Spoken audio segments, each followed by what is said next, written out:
Hello बच्चों, class 12th के लिए जो फिजिक्स हमने आपकी हिंदी माध्यम की प्रारंभ कर रखी है बच्चों। तो क्लास 12 फिजिक्स और चैप्टर नंबर 1 के आपके शॉर्ट्स मिल रहे हैं।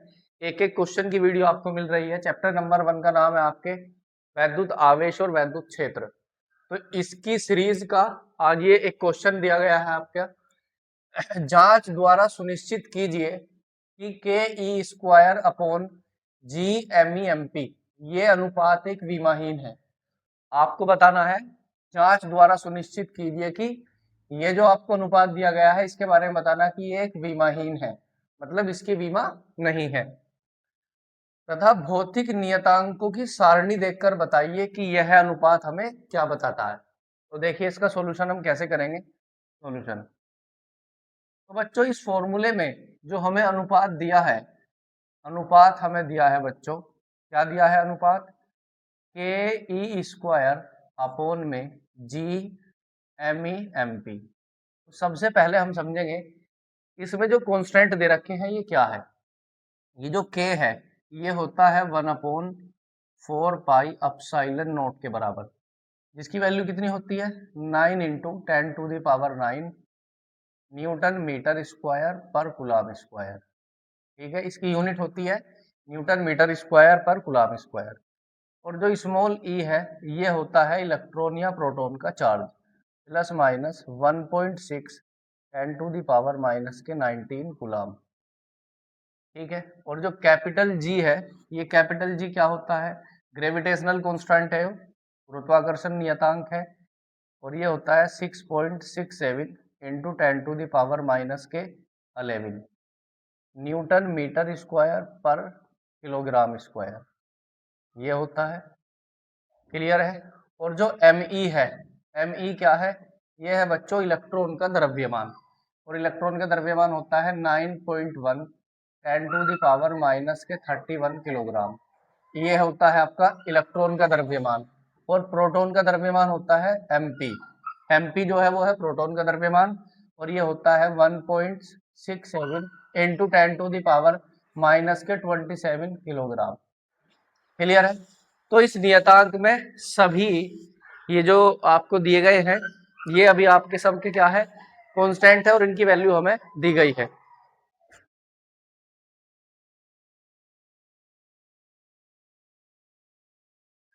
ठीक है बच्चों, अब देखिएगा इस अनुपात में हम बताना कि ये विमाहीन अनुपात है।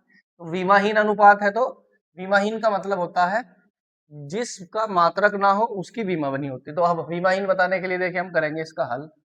आप देखिएगा तो हमें दिया गया है के ई स्क्वायर अपोन में G M E M P, G M E M P ये दिया गया है। तो अगर हम इस अनुपात को आपके सामने बताना चाहे तो हम कैसे बताएंगे, देखिएगा हम जानते हैं इलेक्ट्रॉन और प्रोटॉन, मान लो हमारे पास, हम मान लेते हैं हमारे पास एक पार्टिकल इलेक्ट्रॉन है और दूसरा पार्टिकल प्रोटॉन है, जिनके बीच की डिस्टेंस कितनी है आर है, जिनके बीच की दूरी क्या है आर है। तो जब जब दो चार्ज हमारे होते हैं तो उनके बीच फोर्स होता है एफ ई, इलेक्ट्रिक फोर्स होता है हमारे पास के ई स्क्वायर अपोन में आर स्क्वायर, ये होता है विद्युत बल, दो आवेशों के बीच विद्युत बल।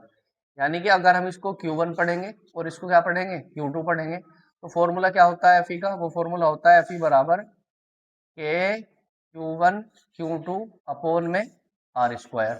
तो के Q1 की जगह भी कौन है, E है, और Q2 की जगह भी। तो बच्चों इलेक्ट्रॉन और प्रोटॉन के बीच, इलेक्ट्रॉन और प्रोटॉन के बीच वैद्युत बल का फॉर्मूला होता है, आप जानते हैं कूलॉम नियम से, के Q1 Q2 by R square होता है। इलेक्ट्रॉन यानी दो आवेशों के बीच जो वैद्युत बल होता है वो कितना होता है, Fe बराबर के Q1 Q2 by R square, ये फॉर्मूला होता है दो आवेशों के बीच बल। अब हमारे पास इलेक्ट्रॉन का आवेश स्मॉल ई है और प्रोटॉन का आवेश भी क्या है स्मॉल ई है। तो के ई इंटू ई करेगा तो ई स्क्वायर हो जाएगा अपॉन आर स्क्वायर। अगर इलेक्ट्रॉन का द्रव्यमान एम ई है और प्रोटॉन का द्रव्यमान क्या है एम पी है, तो गुरुत्वाकर्षण बल कितना होगा, एफ जी बराबर G M E M P upon में आर स्क्वायर। अब हम क्या करेंगे, इन दोनों बलों का अनुपात बना देंगे, इन दोनों बलों का क्या बना देंगे, अनुपात बना देंगे। तो दोनों बलों का अनुपात बनाएंगे तो F E upon F G, F E upon F G, F E की वैल्यू कितनी है K E square by R square, Fg की वैल्यू है Gme upon R square, R square से आर स्क्वायर कैंसिल हो गया, तो ये हमारे पास बचा के ई स्क्वायर बाई Gme। अब आप देखेंगे ये वैद्युत बल है और ये गुरुत्वाकर्षण बल है, तो क्योंकि ये दोनों बल है और बल का अनुपात क्या होता, बल का मात्रक क्या होता है, न्यूटन अपॉन न्यूटन, न्यूटन से न्यूटन कटने के बाद 1, यानी संख्या का कोई मात्रक नहीं होता, अतः ये अनुपात क्या है, विमाहीन है। ये मात्रक क्या है, ये अनुपात जो दिया गया आपको विमाहीन है। अब इसमें जो नियतांक दिए गए हैं इन सभी के मान इसमें रखने के बाद हम कैलकुलेट करेंगे, तो स्मॉल के की वैल्यू होती है 9 into 10 to the power 9, small E की वैल्यू होती है 1.6 10 टू द पावर -19, क्योंकि इस पर स्क्वायर है तो इस पर भी स्क्वायर करेंगे हम। जी कैपिटल जी की वैल्यू होती है 6.67 into 10 to the power -11। Electron और प्रोटॉन के मास, तो इलेक्ट्रॉन प्रोटॉन के मास हमने यहाँ रख दिए। इस सारे अनुपात को जब हम सोल्व करेंगे तो आंसर आएगा 2.3 10 to the power 39, 2.3 into 10 to the power 39। और ये रेशो हमें बताता है किसके बारे में, इलेक्ट्रॉन और प्रोटॉन, इलेक्ट्रॉन और प्रोटॉन के बीच वैद्युत बल और गुरुत्वाकर्षण बल के अनुपात को बताता है। अतः यह संख्या यह संख्या 2.3 इंटू 10 टू द पावर 39 हमें हमें बताता है इलेक्ट्रॉन इलेक्ट्रॉन व प्रोटॉन इलेक्ट्रॉन व प्रोटॉन के बीच वैद्युत बल वैद्युत बल वैद्युत बल तथा गुरुत्वाकर्षण बल गुरुत्वाकर्षण बल का अनुपात ये हमें बताता है वैद्युत बल और गुरुत्वाकर्षण बल का अनुपात। Thank you.